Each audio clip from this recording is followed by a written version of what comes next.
आज AB news की team Ramakant Tiwari क्षितिज जी के साथ है, जो किसी पहचान के मोहताज नहीं हैं, जिन्होंने अभी हाल में ही महाराष्ट्र राज्य हिंदी साहित्य अकादमी की तरफ से अपने उत्कृष्ट लेखन के लिए पुरस्कार प्राप्त किया है। बांद्रा में तमाम गणमान्य लोगों की उपस्थिति के बीच में ये पुरस्कार दिया गया है। आज हम इनके व्यक्तिगत जीवन, लेखन के विषय में तथा अन्य कई पहलुओं पर इनके साथ में बातचीत करेंगे।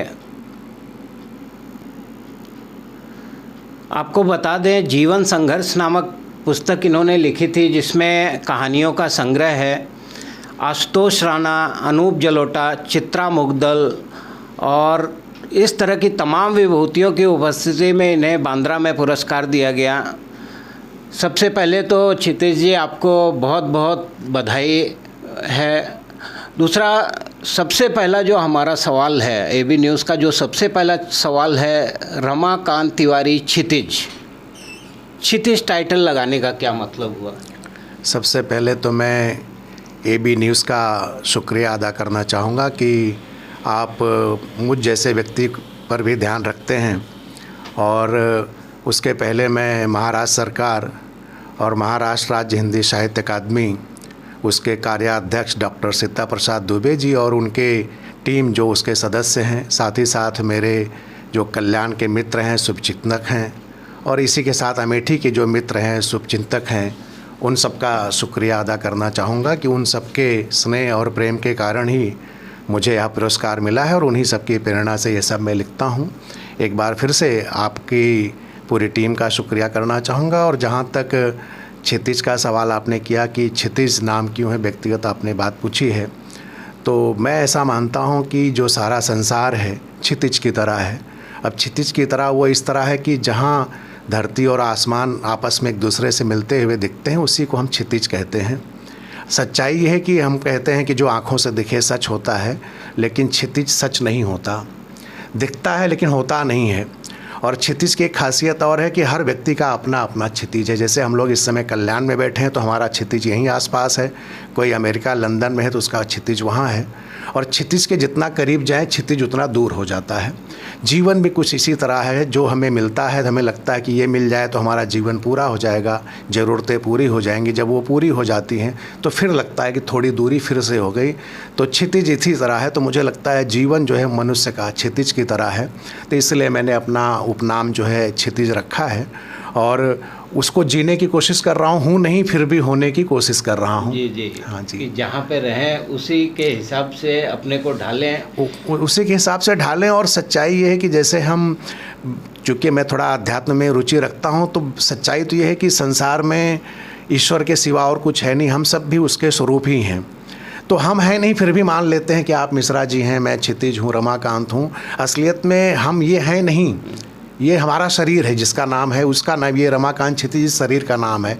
मैं जो हूँ वो रमाकांत नहीं, आप मिश्रा जी, हजारों लाखों मिश्रा हैं देश में, तो आप कुछ और हैं। तो इस तरह से क्षितिज जो है वो सब में है और सबका है, और सबका होकर भी किसी का नहीं है। तो ईश्वर भी सब में है, सबका है, और वो तभी होगा जब उसे फील आप कर सकते हैं। क्षितिज जैसे आंखों से दिख रहा है, उसे आप महसूस करें, छू नहीं सकते, पकड़ नहीं सकते। और नज़दीक जाएंगे पहाड़ के पीछे क्षितिज दिख रहा है, लेकिन जाएंगे तो दूर हो जाएगा। लेकिन जब उस पहाड़ को अपने भीतर महसूस कर लेंगे, जिन आँखों से देख रहे हैं, वो जो चित्र बन रहा है आँखों में बन रहा है पहाड़ का। जैसे इस समय मैं आपको देख रहा हूँ, आप मुझे देख रहे हैं, तो मेरे आँख में इस पटल पर एक चित्र निर्मित हो रहा है जो मैं देख रहा हूँ। तो ऐसे ही क्षितिज को हम आँखों से देखते हैं लेकिन होता नहीं है। तो जीवन कुछ कुछ इसी तरह है, तो इसलिए क्षितिज नाम रखा कि ये ईश्वर का भी एक तरह से परिचायक है, उस नाम का भी। क्षितिज जी, एक चीज़ और बहुत ही महत्वपूर्ण है जो देखा गया है कि आपकी पुस्तकों का विमोचन कभी श्मशान भूमि में, कभी संगम तट पे, कभी समुद्र के बीच में। अभी जिस पुस्तक के लिए आपको पुरस्कार मिला है उसका विमोचन आपने श्मशान भूमि में किया। क्या है इसके पीछे, क्या उद्देश्य था? ऐसा है कि अलग अलग जो विमोचन हो जाते हैं, पहली बात तो मैं स्पष्ट करना चाहूँगा जो लोग भी इस वीडियो को देखेंगे या देख रहे हैं, कि मैं ऐसा समझता हूँ कि संसार में कोई करता नहीं, सारा जो करने वाला है वो ईश्वरी है, आप उसे किसी भी रूप में माने। तो मैं करता हूँ, पहली बात तो ये, मैं इस बात को नहीं कहता कि मैं करता हूँ, मुझसे कोई करवाता है वो कोई ईश्वर ही है, मैं उन्हें कान्हा रूप में मानता हूँ। तो चूँकि जो ये किताब है इसमें 10 कहानियाँ हैं और ये कहानियाँ ज़्यादातर मुंबई आसपास के जो चरित्र हैं उनसे जुड़ी हैं, कुछ कहानियाँ गांव से जुड़ी हैं। जो उसका जो शीर्षक था जीवन संघर्ष, तो मन में आया कि स्थूल शरीर जो हमारा है, फिजिकल जो बॉडी है, इसका अंत कहाँ होता है? तो उत्तर मिला कि शमशान भूमि में होता है। तो मेरे दिमाग में आया कि जब जीवन का जो संघर्ष है स्थूल शरीर का शमशान भूमि में होता है तो वहाँ क्यों ना किया जाए।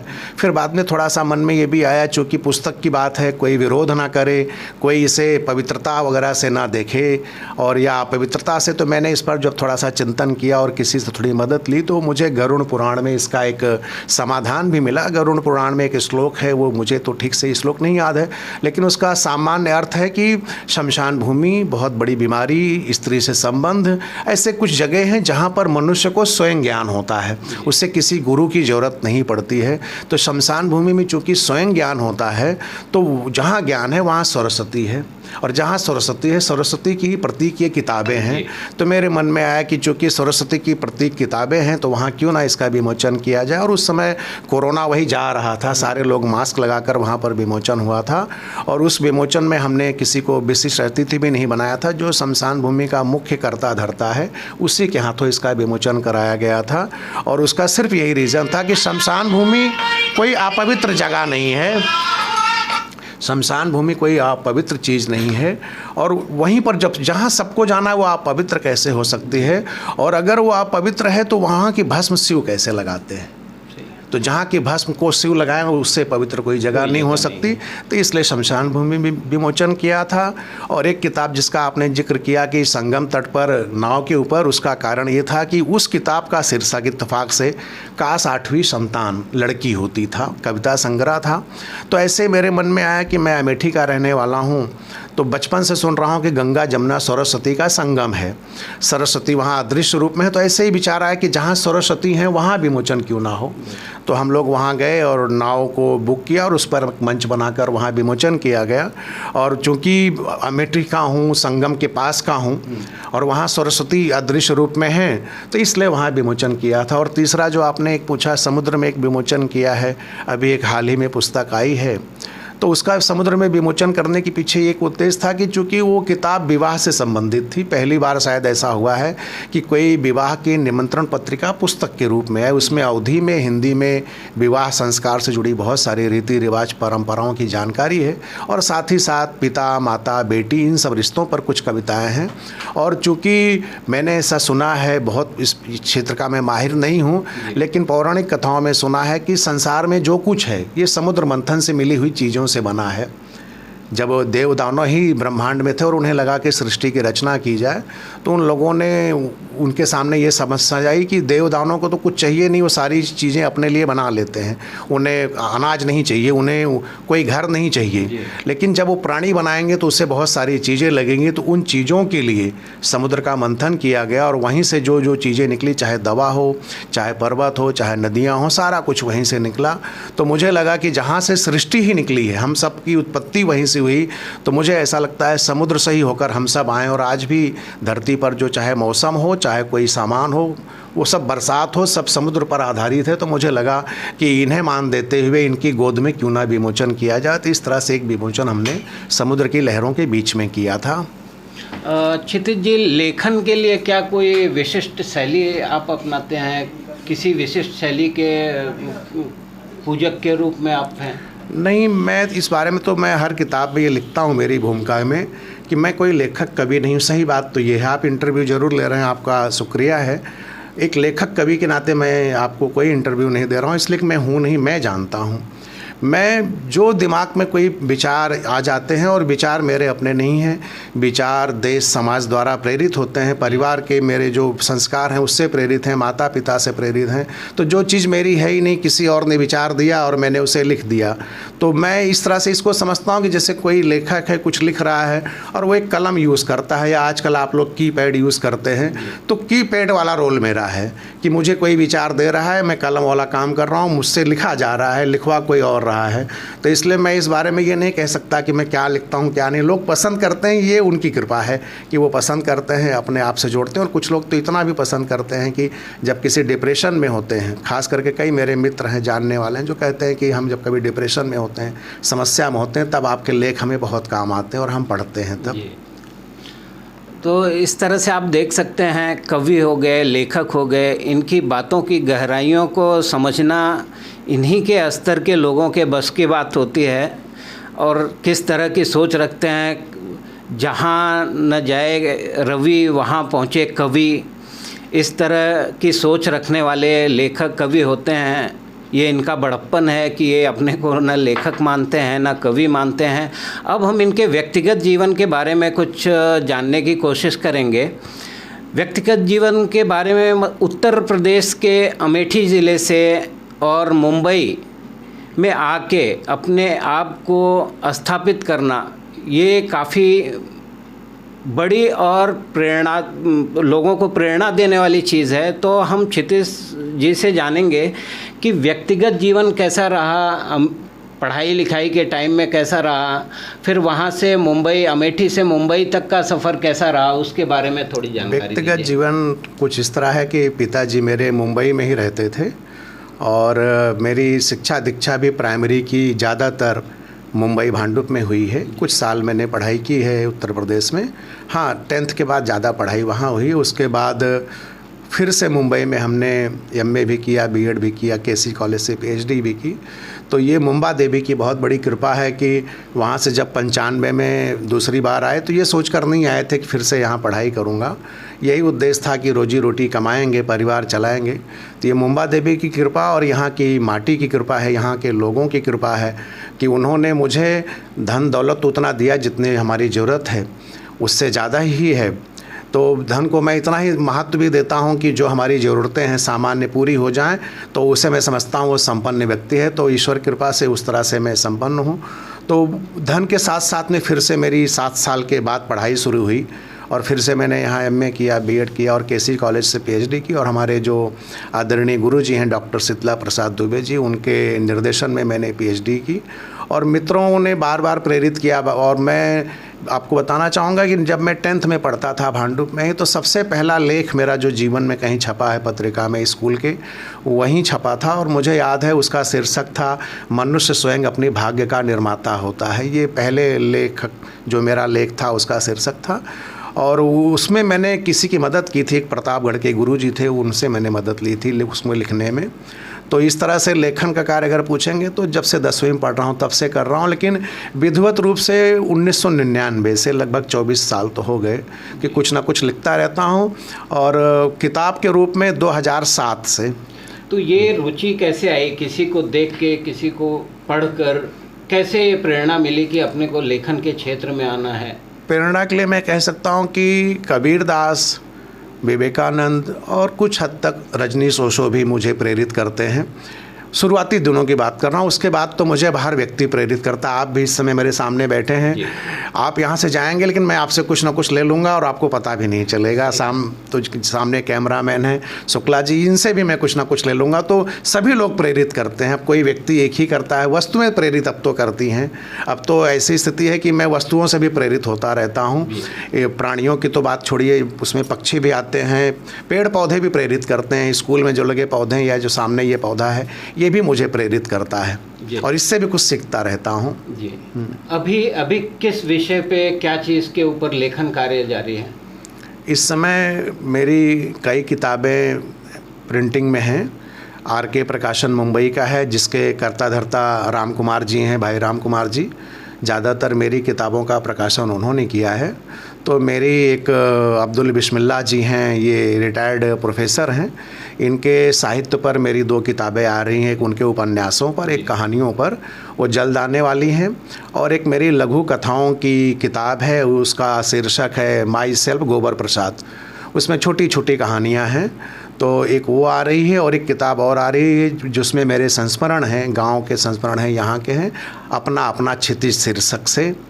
और आपको बताने में मुझे अच्छा लग रहा है, खुशी भी हो रही है। और अच्छा इसलिए भी लग रहा है कि चूँकि महाराष्ट्र में रहते हैं, मुंबई में रहते हैं, तो मेरी किताब मराठी में भी आ रही है। यही जो किताब जिसको पुरस्कार मिला है, जीवन संघर्ष, इसका अनुवाद मराठी में हो चुका है। तो बहुत जल्द ही ये किताब भी तरी ही पुनः जगावे, इस शीर्षक से ये पुस्तक आप सबको फिर से मिलेगी। तो मुझे और खुशी होगी कि जहाँ जिस भाषा में रहता हूँ, जिस माटी में रहता हूँ, उस भाषा में मेरी बात लोगों तक जाएगी और उन लोगों तक भी जाएगी जो अच्छे से हिंदी नहीं समझ सकते। तो इसलिए वो मराठी में किताब आ रही है, तरी ही पुनः जगावे। सर, अभी आपने बोला माई सेल्फ गोबर प्रसाद, तो ये गोबर प्रसाद का क्या मतलब हुआ और इस तरह का टाइटल रखने का क्या उद्देश्य? गोबर, देखिए, ऐसे कहने में गोबर से मतलब होता है कि जानवर का जो मलमूत्र है उससे हम गोबर समझते हैं, विष्ठा। लेकिन गोबर की खासियत है कि वो किसान बताएंगे ज़्यादा हमसे, आपसे, हम लोग किसान परिवार से जुड़े हैं। गोबर ऊर्जा का स्रोत है। जहाँ गोबर डाल दिया जाता है, और पहले के ज़माने में गोबर से जो खेती होती थी उससे जो हम अनाज खाते थे, जिसको आज ऑर्गेनिक कहते हैं, और वो आज के अनाज से 4 से 5 गुना ज़्यादा महंगा बिक रहा है। तो गोबर जिससे वेस्टेज समझा जाता है, बकवास समझा जाता है, किसी काम का नहीं है, उसमें भी ऊर्जा है। तो मैंने उस प्रतीक को लिया है कि सृष्टि में ऐसी कोई चीज़ नहीं है कि जिसको आप व्यर्थ कहें, बकवास कहें। तो इसलिए मैंने उसका जो शीर्षक रखा है माई सेल्फ गोबर प्रसाद। तो वो गोबर के माध्यम से वो अपनी बातें मैं उसमें कुछ कहने की कोशिश करूँगा। जी, आपको बता दें कि रमाकांत तिवारी क्षितिज जी एक लेखक ही नहीं हैं, बल्कि एक सम्मानित स्कूल होली होराइज़न नाम का एक स्कूल भी चलाते हैं, जहाँ पे वो बच्चों को अच्छी शिक्षा देते हैं। हम क्षितिज जी से ये जानने की कोशिश करेंगे कि एक लेखक बहुत ही गहराई में सोचता है और बच्चों के प्रति भी उनकी गहराई जो है वो परिलक्षित होनी चाहिए। तो क्या कुछ नया है क्षितिज जी ऐसा जो बच्चों के अंदर आप डाल रहे हैं आपके? यहाँ मैं फिर से एक बात कहना चाहूँगा कि अब चूँकि ग्रामर में ऐसे कोई शब्द नहीं कि मैं कहूँ कि मैं नहीं कर रहा हूँ, तो कहने में मुझे कहना पड़ रहा है कि मैं ऐसा करता हूँ, लेकिन जबकि मैं जानता हूँ ईश्वर ही करता है। लेकिन अब चूँकि व्याकरण में शब्द नहीं, तो जब भी मैं कहूँ तो आप यही समझिए कि मैं ईश्वर की ही बात कर रहा हूँ। तो ये पिताजी का संस्कार है, श्री भगवान तिवारी जी, माता भानुमती तिवारी जी का, कि उनके नाम पर हमने एक ट्रस्ट बनाया है और उसी के द्वारा ये स्कूल संचालित होता है। जैसे लोग स्कूल चलाते हैं, बहुत सारे स्कूल हैं, बहुत अच्छा काम कर रहे हैं, लेकिन ज़्यादातर लोग इंजीनियर बना रहे हैं, डॉक्टर बना रहे हैं, साइंटिस्ट बना रहे हैं। मेरी कोशिश ये है कि हम अच्छा इंसान बनाएं, हम अच्छा इंसान बना सकें।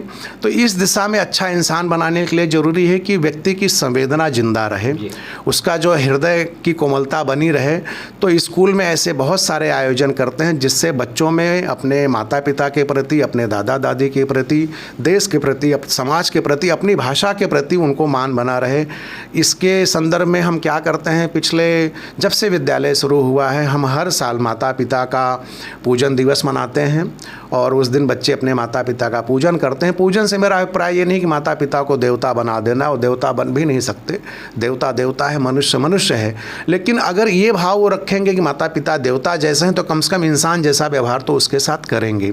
इसी तरह स्कूल में जब से विद्यालय शुरू है 24 कार्यक्रम अभी तक हम कर चुके हैं।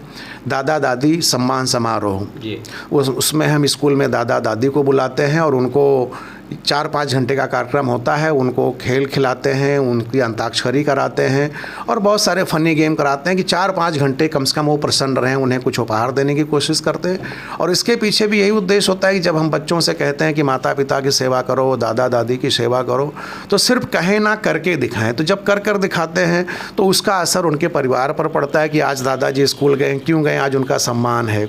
तो कम से कम इस घर में भी वैसा वातावरण बनेगा। इसके साथ साथ हम एक कार्यक्रम और करते हैं स्कूल में, कार्यक्रम तो बहुत करते हैं, सबका शायद उल्लेख मैं न कर पाऊँ, नशा मुक्ति का। तो उसमें हम 2 तरीके से करते हैं। एक तो ये है कि हम छोटे बच्चों को शपथ दिलाते हैं कि हम जीवन में नशा नहीं करेंगे, और उसके पहले हम थोड़ा सा उसको धार्मिक वातावरण बनाते हैं, यज्ञ करते हैं और यज्ञ का हवन कुंड जो होता है उसके ऊपर हाथ रखवा कर कराते हैं, ताकि इनके ऊपर दबाव बना रहे कि जीवन में नशा से बचें। दूसरा, उसके लिए एक प्रयोग और हमने किया है, यहाँ भी करता हूँ, गाँव में भी, कि हमारे यहाँ जो भी बच्चे पढ़ते हैं, अगर अपने अपने घर में किसी माता पिता, दादा दादी, नाना नानी का तंबाकू का नशा छुड़ाते हैं, बीड़ी का, तो 1000 रुपया हम उनको पुरस्कार देते हैं 3 महीने बाद। शराब का अगर छुड़ाएंगे तो 5000 रुपया देते हैं। अभी तक फ़िलहाल शराब के लिए कोई पुरस्कार नहीं ले गया, लेकिन बीड़ी तंबाकू कई बच्चों ने छुड़ाया है। और ये कार्यक्रम हम यूपी अमेठी में भी करते हैं और वहाँ भी कुछ बच्चों ने इनाम लिया है। इस तरह से ये कार्यक्रम करते हैं। और एक और अच्छा आयोजन होता है विद्यालय में, सामूहिक दीपोत्सव। ये भी 2004 से हो रहा है, जबकि भी पिछले कुछ सालों से ही दीपोत्सव ज़्यादा चर्चा में आया है देश में, लेकिन अपने विद्यालय में 2004 से दीपोत्सव का भी कार्यक्रम होता है। सारे बच्चे, सारे उनके माता पिता, उनके दादा दादी, हर धर्म, हर जाति, हर समाज के लोग दीपोत्सव में भाग लेते हैं। तो इस तरह से छोटे छोटे बहुत सारे ऐसे प्रयास करते हैं कि बच्चों के अंदर इंसानियत जिंदा रहे, अपने माता पिता के प्रति उनकी संवेदना जिंदा रहे, और उनके माता पिता भी अपने बच्चों को मशीन ना बनाकर, मशीन ना बनते देखकर एक अच्छा इंसान बनते देखे। तो ये होली होराइजन स्कूल की कोशिश ही है। और हमारी 3 जो सुबह बच्चे प्रार्थना करते हैं, आपको बताने में अच्छा लगेगा मुझे कि हम अपने विद्यालयों में मौन प्रार्थना कराते हैं। अक्सर लोगों को लगता है प्रार्थना यानी शब्दों की ज़रूरत है, लेकिन चूंकि मैं थोड़ा सा ईश्वर की कृपा है तो समझ में आया है कि मौन में जो प्रार्थना है वो शब्दों में भी नहीं है। तो हम विद्यालय में हर दिन 2 मिनट की बच्चों से मौन प्रार्थना कराते हैं। और 3 वाक्य हमारे स्कूल के हैं। पहला वाक्य है सबका सबसे रिश्ता है। उसके माध्यम से हम ये बताना चाहते हैं कि सृष्टि ईश्वर की बनाई है तो सब एक दूसरे के रिश्तेदार हैं, तो सबका सबसे रिश्ता है। दूसरा हमारा वाक्य है आओ मिलकर चलें। उसको इसलिए मैं ये बच्चों को प्रार्थना में ये सुबह कहा जाता है, उनसे सभी बच्चे कहते हैं। बहुत सारे लोग आज साइंस के ज़माने में, मोबाइल के ज़माने में एकांकी हो गए, अकेले रहते हैं, और रहते अकेले स्वयं हैं, लेकिन शिकायत करते हैं कि मेरा कोई साथ नहीं देता। तो इसलिए हम बच्चों से कहते हैं कि सबसे कहो आओ मिल के चलें। और तीसरा एक वाक्य हमारा है बुलाते रहेंगे हमेशा तुम्हें। वो वाक्य इस तरह से है कि कहने में तो साधारण लगता है कि आपको हम फिर से बुला लें। सच्चाई है कि परमात्मा, प्रकृति हमसे कह रहा है कि हम फिर से तुम्हें बुलाएंगे। जैसे भी 2 साल पहले कोरोना आया था, लगा दुनिया समाप्त हो जाएगी, वैक्सीन आई ठीक है, लेकिन ये जो वैक्सीन भी आई है ये भी परमात्मा की कृपा से आई है। किसी साइंटिस्ट के दिमाग में वो बात आई, वो सोच आई, तो उसी से वैक्सीन बनी। तो हमें बचाने वाले भी वही हैं। तो इस तरह से वो हमसे कह रहे हैं कि हम आपको हमेशा बुलाते रहेंगे। जैसे हम कहीं सड़क पर चल रहे होते हैं, आप भी चलते हैं, पीछे से अचानक कोई गाड़ी आती है और हमारे पीछे आँख नहीं है, लेकिन हमें आभास होता है पीछे कुछ होने वाला है और हम सतर्क हो जाते हैं। यही है वो हमें जो बुला रहा है कि बुलाते रहेंगे हमेशा तुम्हें। तो ये 3 वाक्य हम बच्चों से कराते हैं कि ईश्वर उनके साथ है, उसके साथ वो जुड़े रहें। इस तरह से आपने देखा कि किस तरह से बच्चों को एक जो सही मानव होता है उस तरह के मानव बनाने का, व्यक्तिगत विकास के लिए कितनी गहराई के साथ एक सोच रखते हैं। एक चीज़ और जानना चाहूँगा सर कि अभी आपने भाषा का उल्लेख किया, तो अपनी भाषा में बोलने का, अपनी भाषा में बातचीत करने का ये क्या महत्व है? और आजकल भोजपुरी भाषा और अवधी भाषा, इसमें लोग ज़्यादा भिन्नता नहीं कर पाते हैं और सब भोजपुरी ही बोलते हैं। तो अवधी और भोजपुरी में क्या अंतर है? जहाँ तक मेरी जानकारी, भोजपुरी तो 4-6 ज़िले में बोली जाने वाली भाषा है। पूरे बिहार में भी भोजपुरी नहीं बोली जाती है, कई भाषाएं वहाँ बोली जाती हैं। जहाँ से हम लोग ताल्लुक़ रखते हैं, मैं अमेठी से हूँ, सुल्तानपुर से, तो अवध है जहाँ प्रभु राम जी का जन्म हुआ है जिस क्षेत्र में, और उसमें बहुत बड़ी एक रचना है रामचरितमानस, जिसकी चर्चा पूरी दुनिया में है। और शायद सबसे ज़्यादा PhD साहित्य पे अगर कहीं किया गया है तो रामचरितमानस पर है, शोध किया गया है। अवधी को मैं इस तरह से लेता हूँ, अवधी नहीं, जिसकी भी जो मातृभाषा है। जैसे मुझे भी नहीं पता था, मुझसे कोई पूछता था आपकी मातृभाषा, तो मैं हिंदी बताता था, लेकिन पिछले कुछ सालों से अब मैं अवधी कहता हूँ, इसलिए कि मेरी माँ आज भी मुझसे अवधी में बात करती है। मेरे उनके बीच जो संवाद होता है वो अवधी में होता है। तो वो अवधी बोलती, हिंदी बोलती नहीं, तो मैं कैसे कहूँ कि मेरी मातृभाषा हिंदी है। ऑफिशियल ठीक है, सरकारी सिस्टम है, उसमें मैं हिंदी लिख दूंगा, लेकिन मुझे पता है कि मेरी मातृभाषा अवधी है। और अवधी को मैं इसलिए महत्व देता हूँ कि जैसे कोई पेड़ है, कितना भी बड़ा हो जाए, उसकी टहनियाँ दूर दूर तक चली जाएं, उसमें अच्छे फल लगे, वो फल अमेरिका चले जाएं, विदेश में बिकें, लेकिन जड़ें तो उसकी नीचे ही कहीं होंगी ना, जहाँ से वो ऊर्जा ले रहा है। तो जो हमारी मातृभाषा है हमारी जड़ों की तरह है, उस जड़ों से हम अलग भी नहीं हो सकते। और जड़ों से अलग होने का मतलब है हम कलमी हो जाएंगे। और कलमी और जो नेचुरल जो जड़ है उसमें एक फ़र्क होता है। आप चूँकि उस क्षेत्र से हैं, किसान परिवार से आप भी होंगे, जो कलमी पेड़ होते हैं वो फिर से नया पेड़ को जन्म नहीं दे सकते। अच्छे फल लगते हैं उसमें, लेकिन जो बीजू पेड़ है उसके में जब नया फल आता है तो उसके बीज से नया पेड़ बनता है, लेकिन जो कलमी है उससे नया पेड़ नहीं बनता। तो अवधी हो या मराठी हो, जिसकी जो मातृभाषा है वो उसकी जड़ है, वो नई चीज़ों को जन्म देगी। और दूसरी सबसे बड़ी बात की जो अपनी भाषा में हम कोई चीज़ आपको प्रकट कर देंगे, जैसे मेरी माँ जो चीज़ें अपनी भाषा में मुझसे कह सकती है वो हिंदी में नहीं कह सकती। एक छोटा सा उदाहरण देना चाहूँगा, समय थोड़ा लगेगा लेकिन उदाहरण देना चाहूँगा, अभी याद आ गया। अभी कुछ साल पहले मैं कह रहा हूँ, तो जब भी मैं कहूँ, जो भी मुझे देख रहे हैं ये हमेशा ध्यान रखें कि मैं ईश्वर की ही बात कर रहा हूँ। माता पिताजी का विवाह हुआ, ऐसे ही पिताजी बहुत बीमार थे, मन में आया ऐसे कुछ करें कि पिताजी थोड़ा ठीक ठाक लगे इन्हें। तो हमने माता पिताजी का पुनर्विवाह कराया, सारी रीति रिवाज परंपराएं। तो एक दिन हल्दी का कार्यक्रम था और शाम को 10 साढ़े 10 बजे, ठंडी का महीना था। तो कार्यक्रम खत्म होने के बाद माता जी के पास मैं गया और मैंने कहा कि अवधी में उनसे कहा कि कोनो तकलीफ तो ना, सब ठीक बा। तो थोड़ी देर वो शांत रही, फिर उन्होंने अवधी में एक बात कही। उन्होंने कहा, जौने साल तू पेटे में रहा वह साल हमें बहुत तकलीफ रही, लेकिन आज हमारे सब कर्जा से तू मुक्त हो गया। उनका ये जो कहना था ये अवधी में ही वो कह सकती थी, और ये जो समझ मुझे आई ये अवधी में ही आ सकती थी। और जब उन्होंने ये कहा तो मैं 5-10 मिनट एकदम शॉक्ड रह गया, कुछ कोई शब्द नहीं, सारे रोए खड़े हो गए और आंखों में आंसू आ गए और मैं वहाँ से चला गया। तो एक माँ अपनी संवेदना जो थी और जो उन्होंने कहा वो मेरे लिए, जैसे भी आपने कहा अभी, ये भी मैं आपसे शेयर करना चाहूँगा कि ये जो हिंदी साहित्य अकादमी का पुरस्कार मिला है बहुत बड़ा पुरस्कार है, लेकिन उस दिन जो मेरी माँ ने कहा कि तो आप मेरे कर्ज से मुक्त हो गए, उससे बड़ा पुरस्कार संसार में मुझे कोई नहीं दे सकता। और ये मैं जानता हूँ कि मैं मुक्त नहीं हुआ हूँ, माता के कर्ज से संसार में कोई नहीं मुक्त हो सकता, लेकिन उनका वो जो भाव था अभी तक का या जीवन पर्यंत, जब भी मेरा जीवन, मुझे लगता है उससे बड़ा पुरस्कार, आपने कुछ देर पहले पूछा भी कि और भी कोई पुरस्कार, तो उससे बड़ा पुरस्कार अब मिल नहीं सकता, मैं जानता हूँ। और पहला पुरस्कार उसे कहें, आखिरी कहें, जो भी कहें, ये अवधि में ही संभव था। तो इसलिए हर व्यक्ति के लिए उसकी जो माँ भाषा बोलती है उस भाषा को कभी न छोड़े वो। हाँ, अवधि की बात नहीं कर रहा हूँ क्योंकि मैं मुंबई में रहता हूँ, यहाँ बहुत भाषा के लोग हैं, हर कोई अपनी माँ की भाषा का ख्याल रखें। जी सर, एक चीज़ मैं देख रहा हूँ आपके टेबल पे, राजनीति की चर्चा बिल्कुल नहीं। मैं चाहूँगा हमारे मित्र ये दिखाएं, राजनीति की चर्चा बिल्कुल नहीं, और उसके बगल में ही लिखा हुआ है कि व्यक्तिगत चर्चा बिल्कुल नहीं। तो सर इसका क्या मतलब हुआ? इसका ऐसे है मिश्रा जी कि राजनीति बहुत अच्छी चीज़ है, राजनीति से ही देश समाज संचालित होता है, लेकिन मेरा जो व्यक्तिगत अनुभव है, राजनीति हर व्यक्ति को नहीं करनी चाहिए जी।